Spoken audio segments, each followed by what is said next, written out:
When a seasoned Shaolin monk stepped into the ring with elite UFC fighters, combat sports experts predict humiliation.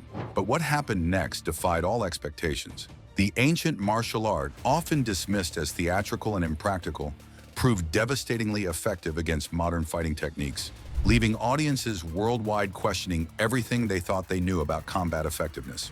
This rare footage exposes the truth about what happens when centuries-old tradition collides with modern fighting science. Captured on film.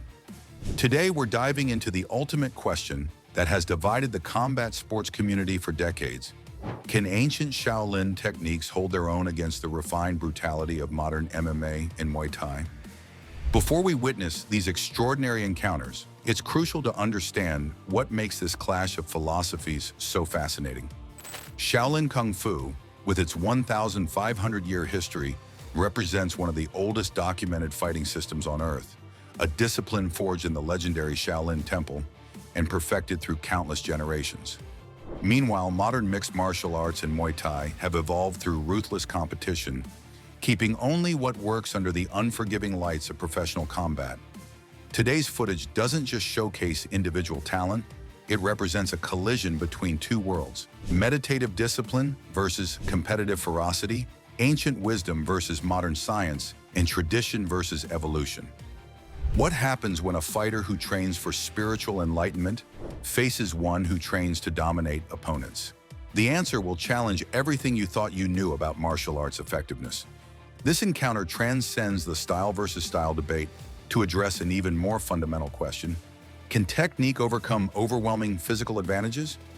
Yilong's match against Korean giant Choi Hong-man put this question to the ultimate test.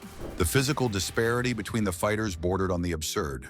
Choi stood at a towering 6 feet 8 inches and weighed 330 pounds, dwarfing Yilong's 5 feet 7 inches frame and 162-pound fighting weight. This weight difference and height advantage gave Choi what appeared to be an insurmountable advantage. As the 9-minute match began, Choi immediately sought to use his size advantage, pressing forward and looking to trap Yilong against the ropes where his reach advantage would be neutralized. The Shaolin fighter's strategy was clear: maintaining distance, using mobility, and looking for precision strikes rather than power exchanges. Throughout the early exchanges, Yilong managed to land several clean punches to Choi's face. Though these seemed to have little effect on the giant, each attack from Yilong only intensifies Choi's determination to close the distance and end the fight. The turning point came when Yilong, recognizing the futility of headhunting against his much taller opponent, began targeting the body and legs. A perfectly executed spinning kick connected with Choi's midsection, causing the giant to double over in pain. The referee paused the action as Choi indicated he had been struck in a sensitive area. Replay analysis showed the kick had connected with the body, not the groin as Choi had claimed. Nevertheless, the Korean fighter decided he could not continue, giving Yilong an unexpected victory. Our second encounter features Yilong facing Thailand's legendary Muay Thai fighter, Sayuk Pumpanmuang, one of the most technically gifted strikers in the sport's history. As the bell rings, the stylistic differences are immediately apparent. Yilong adopts the characteristic stance of Shaolin: upright posture, hands positioned for both offense and defense, light on his feet. Sayuk, by contrast, carries himself with the trademark swagger of an elite Muay Thai fighter, weight-centered, guard high, and ready to unleash devastating power from any limb. The opening exchanges reveal each fighter's strategy. Sayuk starts with an aggressive leg kick, while Yilong lands a heavy punch to the face. Both fighters seem eager to knock each other. Sayuk caught Yilong off guard and punched his face, then continued a series of punches and knees that ended with a perfect kick to his face. Sayuk advances methodically, cutting off the ring and setting traps with feints designed to force reactive movements he can punish. Then it happens. With 40 seconds left in the first round, Sayuk unleashes a lightning-fast head kick that partially connects, momentarily stunning Yilong. The Muay Thai fighter, recognizing his opportunity, follows with a devastating left kick and a right hook to the head that sends the Shaolin practitioner crashing to the canvas. The referee immediately waves off the contest, awarding Sayuk a victory by knockout. The crowd falls silent, processing what they've just witnessed. a definitive statement about the effectiveness of battle-tested Muay Thai techniques against traditional Kung Fu in an unrestricted contest. Not all of Yilong's encounters with modern fighters ended in defeat. Against American Muay Thai specialist Adrian Grotta, the Shaolin monk produced one of the most impressive performances of his career, made all the more remarkable by the circumstances. Grotta entered the contest with an unblemished record and an impressive background as a former SWAT team captain for the city of Phoenix. His upper body striking had proven particularly effective throughout his career, earning him a reputation as a dangerous knockout artist. Few knew that Yilong entered the ring battling a 39°C fever. The Shaolin practitioner's condition was so serious that many advised him to withdraw from the contest. His insistence on competing despite his illness speaks volumes about the warrior mentality his training had instilled.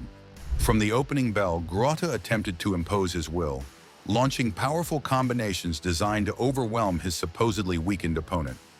Yilong, however, displayed remarkable defensive awareness, slipping and blocking the American's attacks while looking for counter-opportunities.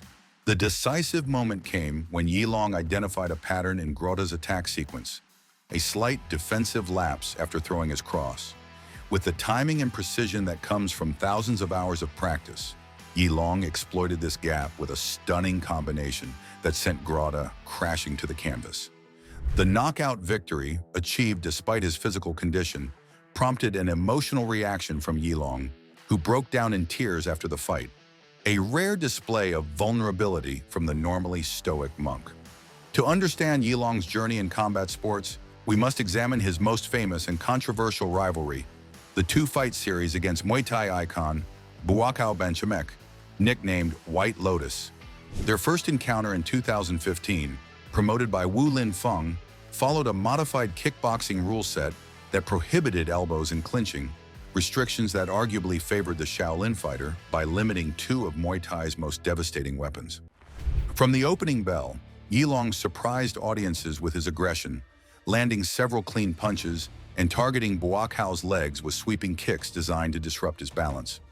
Buakaw, momentarily stunned by this unexpected approach, found himself on the defensive.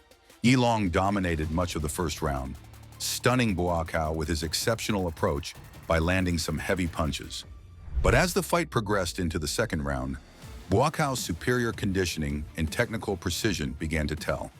The Thai fighter systematically dismantled Yilong's attacks, countering with razor-sharp kicks and punishing knee combinations that gradually wore down the Shaolin practitioner. By the third round, Yilong, recognizing he needed something spectacular, increased his output dramatically. In the most memorable sequence of the fight, he landed a clean head kick, followed by a spinning hammer fist that momentarily stunned Buakaw. The crowd erupted, sensing a potential upset. However, Buakaw's experience proved decisive. He weathered the storm, regained control with precise strikes, and finished the fight strongly. When the judges awarded Buakaw the victory, many Kung Fu enthusiasts cried foul, claiming bias against the traditional martial arts. The controversy generated such interest that a rematch was inevitable. The following year, they met again under the Wu Lin Feng banner. This time, Yilong employed a more measured approach, focusing on counter-striking and energy conservation. Early in the fight, Buakaw appeared to be in control, leading many to assume another victory for the Thai legend was imminent. Yet when the judges rendered their verdict, a unanimous decision for Yilong, the combat sports world erupted in debate. Muay Thai purists argued that Buakaw had clearly dominated, while Kung Fu supporters celebrated what they viewed as long overdue recognition of their art's effectiveness. What do you think about the effectiveness of traditional martial arts against modern fighting systems? Share your thoughts in the comments below, and don't forget to like and subscribe for more in-depth martial arts analysis.